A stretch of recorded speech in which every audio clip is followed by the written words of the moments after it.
The future of cars lies in replacing those that use fossil fuels with more sustainable options like electric cars or hydrogen-powered vehicles. At the forefront of this global movement is Korea's leading automaker, Hyundai Motor.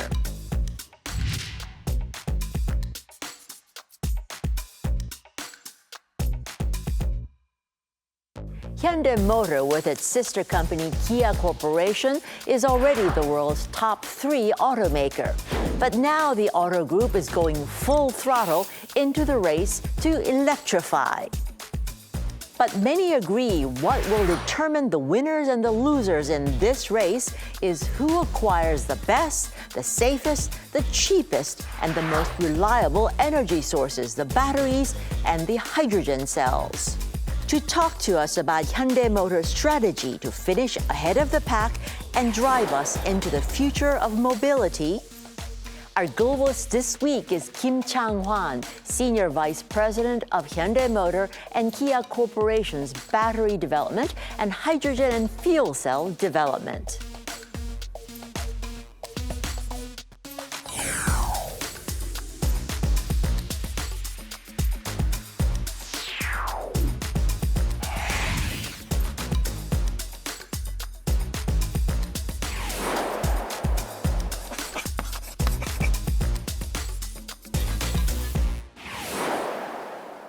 So, welcome to the Globalists. Thank you. Thank you for taking the time. The world of automobiles is, I think, changing and is really in a process of transition.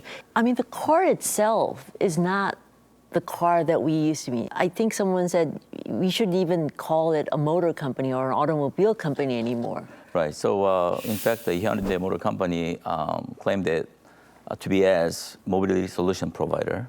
We used to be called car company. But since we kind of are focusing on how people moving and how they can be blended into their lifestyle, so we try to provide the different values to the customers, not just for just moving one point to the other.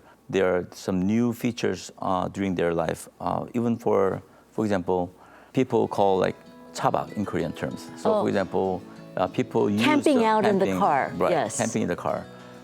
The most important part for doing camping in the car will be you need an energy or you need energy sources. You need some kind of something to plug your phone in. Right, phone at least, and then you need maybe a cooker to kind of have even ramen noodle. You need to cook.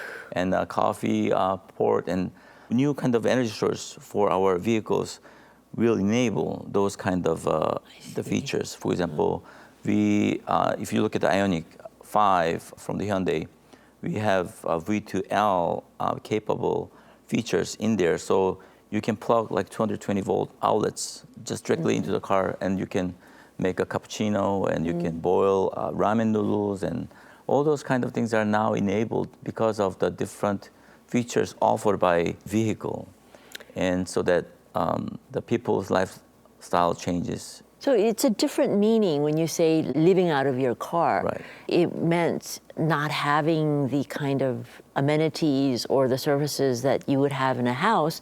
But now you're actually talking about living in a car which offers practically everything that you could get in a house. Right. So moving from one to the other location, you can do a lot of different things. Even these days, we have driving assistant features. For example, lane keepings, and let's say if you want to pick up like tissues in the car, then back in the old days, you kind of have to keep your handles always on. And then of course, you have to keep your handles on, but with the assistant feature, you can have like a 1 or 2 seconds of the sight and then do something really quick because you have a full assistant feature for driving only for highway though. Not from the local, but only dedicated areas where you can have a full assistance from the car features. So those kind of the new features and new functions and new technologies has enabled people's life. Yeah. So this kind of new, I guess, value-added mobility car, let's call it a car at least, is alongside the traditional cars. So the traditional cars are, with the fossil fuels running it, are still being made. They're still the mainstay of automobiles. Absolutely. But this is sort of the future. We are making the transition at this point? Yes, talking about the propulsion systems or energy source, still the primary energy source for the vehicles are the fossil fuels. Still more than 80% car or 90% of the car has the internal combustion engines inside. But then we still have to think about our future. For example, we've been facing big pressure on the global warming, and there are a lot of pressures in the industry that we need to reduce the CO2, the carbon neutrality. And there are a number of car companies or OEMs, we call OEMs. What does OEM stand for, by the way? Original equipment manufacturer. Oh, original equipment manufacturer. That means original car makers. Okay. They have a mission, they have a commitment to meet their carbon neutrality by certain time period. For Hyundai, we have announced that we are committed to meet the carbon neutrality by 2045. And more than 70 to 80% of the CO2 coming out from the car during their daily operations. So switching from the internal combustion engine or fossil fuels into the battery or hydrogen fuel cell are mandatory to meet our carbon neutral missions. So by that target date of 2045, what do you think the sales proportion of Hyundai would be? From the announcement that we made 2 years ago, we have milestones for different timeline. And for example, by 2035, we are going to achieve the 100% electrifications on the European market. So all cars being sold to the European market will be electrified in terms of run by electricity or hydrogen? Speaking of the propulsion systems, Hyundai Motor Group's strategy is to improve our engine's efficiency to reduce the CO2 emissions. And we have very strong solutions in battery electric and the hydrogen fuel cell electric vehicles. Battery and hydrogens are quite different. For the small cars and for the short range vehicles, definitely the battery electric vehicle will fulfill all the needs to meet the carbon neutrality. The application or vehicles that require more than certain range. If you have a daily driving range more than 100 kilometers or several hundred kilometers, then battery may not be the best option at this point because you're going to have to find the charging time and charging station and charging time is kind of going to be a hurdle. But hydrogen-wise, it's kind of much quicker to refuel, and it has longer range. So, if I understand it correctly, electric vehicles, what we're talking about now, electric powered is actually using batteries to store hopefully renewable energy to power a car instead of oil. But that means that you have to charge the battery, and there's a amount. How much can you store? It's like a normal battery. How long is it going to last? So that means usually you were thinking smaller cars, compact cars, using in the city, maybe a little bit out. But to overcome that, we're talking about hydrogen. That in itself can be a source of energy, which allows longer range and longer. Bigger cars, more power, longer energy. So the question is, why don't we do hydrogen for all if that's a better option? Good question, I think. Having the hydrogen as the energy source for the vehicle is probably ultimate solution for all the vehicles. But hydrogen requires certain things. You have to have the generator of electricity, such as fuel cell, and you need a hydrogen tank, which is now taking up a lot of space in the vehicles. And also, the hydrogen cost is not as cheap as even gasoline or diesel. If you hybridize the gasoline engines and diesel engines, the cost of hydrogen is not very competitive. It is more expensive if you compare the battery electric vehicles. So the penetration of the hydrogen fuel cell technology into the vehicles will be limited upon the accessibility of hydrogen, which we call HRS.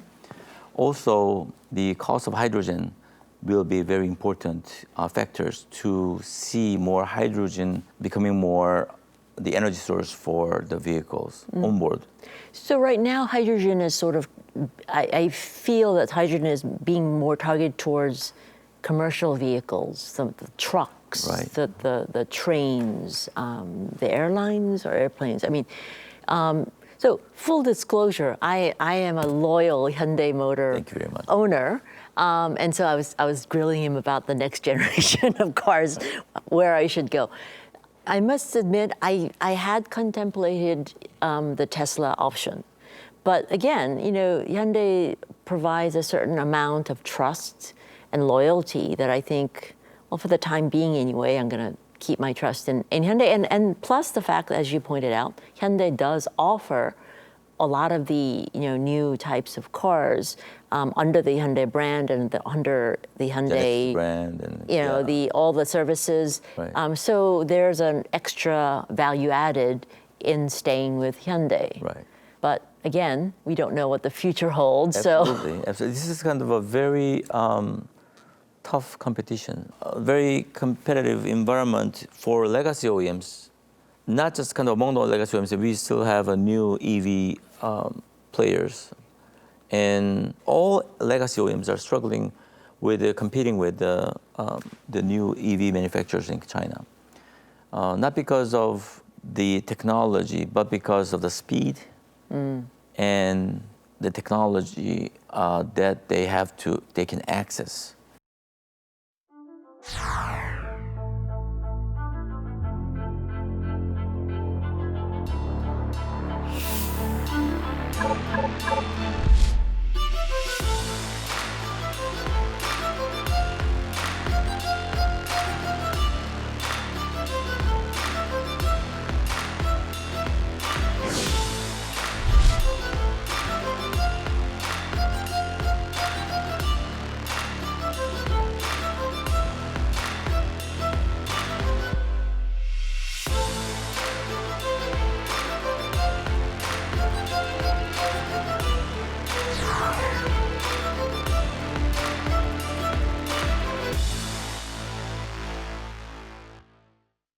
So let's talk about China.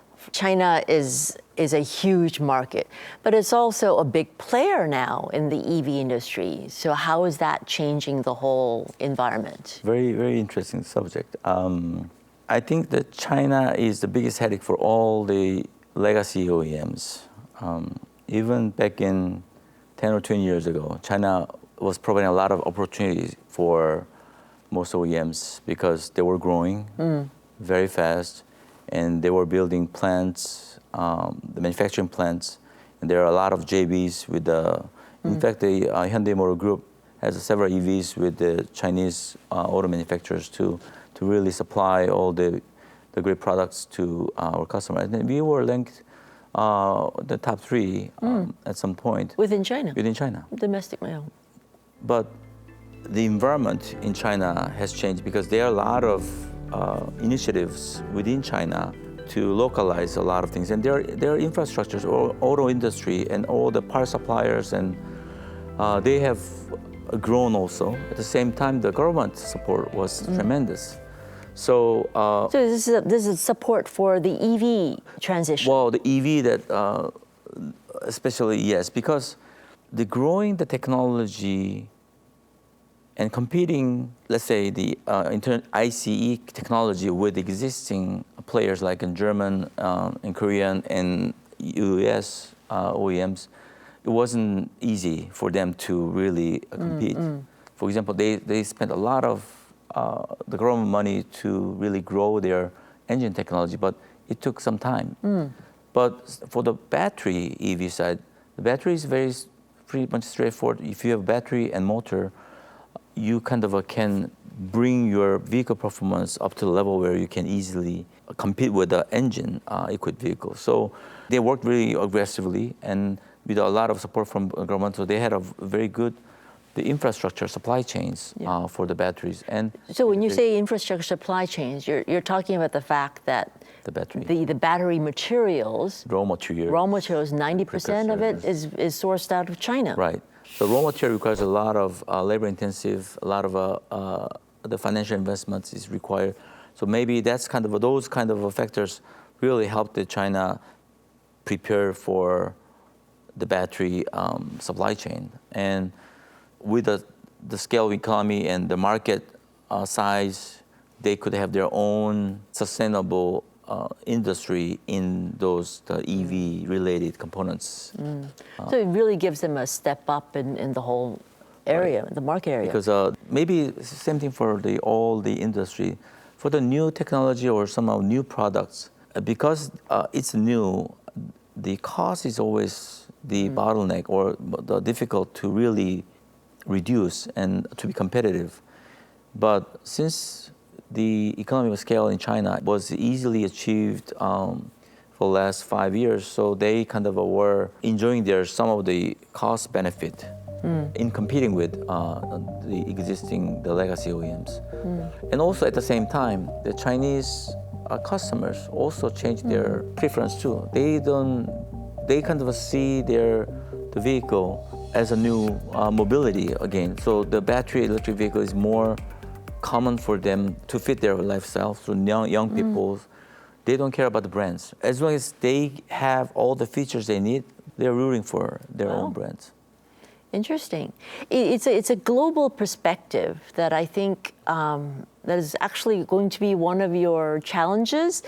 Congratulations, by the way. You've become a president-elect of FISITA, Right. which is the biggest global coalition of automobile engineering associations from 38 countries. A lot of engineers together. Yes.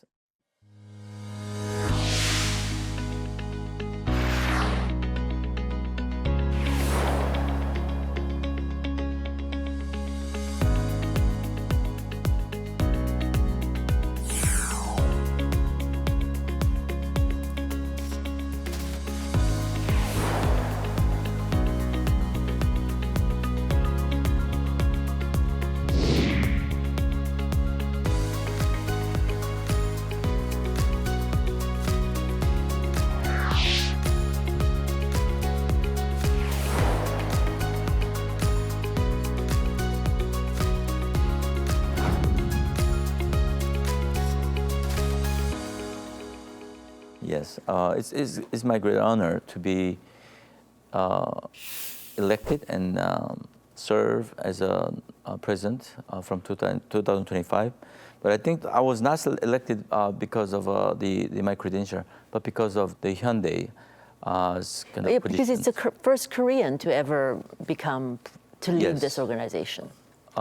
Yes, it's a great honor to be the first Korean as a president of FISITA. But for the worldwide automotive society engineers have realized that how much the engineering capability and competency and the knowledge have been developed in Korea and Hyundai, so that how great our product is. So they looked at things through our products, or the great my colleagues and engineers probably made this kind of position available to us, and then I just doing to represent them.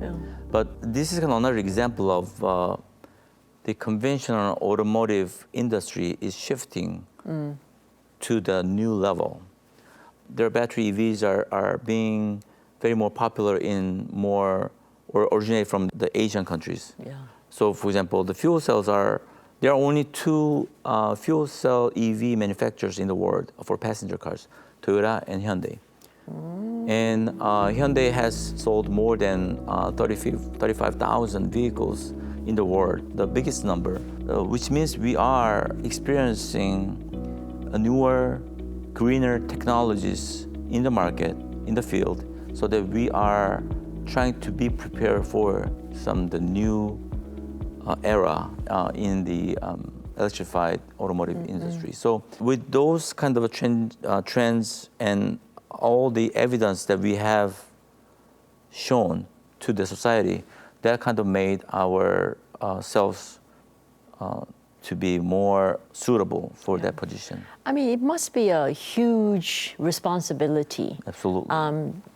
To take on this post, especially at this Transition, time, right. In the automobiles industry. I mean, we started with the history, but I'm not sure if there's ever been a time in the automobile industry history where we're seeing a fundamental shift of the concept of a car, I mean, in itself. Right.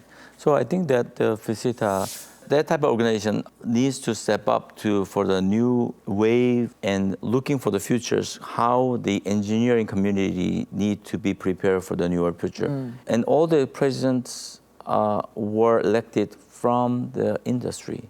The reason is that the newer technology or the engineering efforts needs to be more facilitated or steered by some industry leaders, showing that what industry needs for the futures, the things that needs to be offered to the customers. And the So you're reading the market in terms of where it's heading, where it's are going. kind of needed more focus. And that will be able to help the engineers Right. really focus on where the future And is. also among the industry individuals or the companies, we need to breach all the industry members to reach a consensus in more pre-competitive level, of course, that where we have to focus and how we can make things work together to optimize our resources. Because